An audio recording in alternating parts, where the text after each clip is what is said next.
partnerships. I'm based down in Houston, Texas.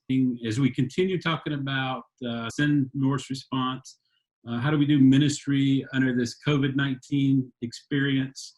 I want to talk to one of our missionaries and get his input. So I've got John Brenninger on the Zoom. John, tell us a little bit about yourself, how long you've been in the North, where you're from, and kind of what your ministry is. Yeah, thanks for having me. I grew up in Southern California.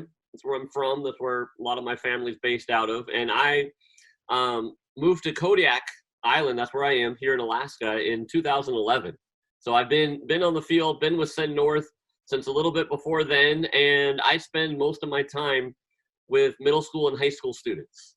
I'm, obviously the goal for me is to build relationship with them and to show them what it means to be a follower of Jesus. Tell people a little bit how it's like in Kodiak. If you take a look at your map of Alaska, this is your map of Alaska, and this is the Aleutians right here, then Kodiak is like somewhere down here.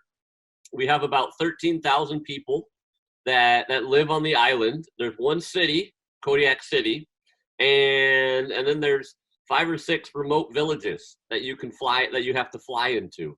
I live in the city right now. We have a Walmart and a grocery store and a couple restaurants and small businesses. We're a fishing community. A lot of what we do is fishing. So we have canneries and fishermen and things like that. We have one high school here in the city and 4 or 5 elementary schools, and so we're a small community, and I love being here, and God is moving on this island and in the community of students, and it's really cool to be a part of it. So we don't know how long this is going to last. We're praying, and our hope is this is not a long drawn out process, but as far as summer is a big time for activity throughout the North, I know.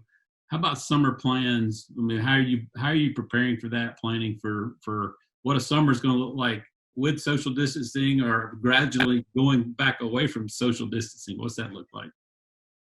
There's some things that you can be involved in. There's that won't change, that will always be here, that are easier to change, like summer youth group and summer camping trips but then there's other bigger ones, since we live in a state, in an area that is so large, that are larger trips, that it's like, well, what do we do with this? What can we do? So it's kind of 2 things at the same time, moving forward and praying and planning, but then also taking a look at, how would this look like online and kind of exploring that road too. Well, John, what are some ways we can pray for you, for your ministry, for the teens you work with?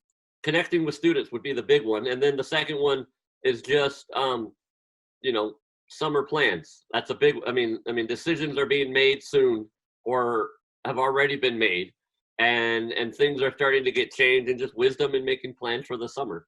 Yeah, thank you enough for taking time. I mean, this is exciting. I don't enjoy anything more than sharing with others, my coworkers in the North, and having this opportunity just to spend a little bit of time with you, John. I'm very appreciative of that, and hopefully folks out there will continue to pray and lift you and your ministry up there in Kodiak. So thank you for all you do. Thank you very much.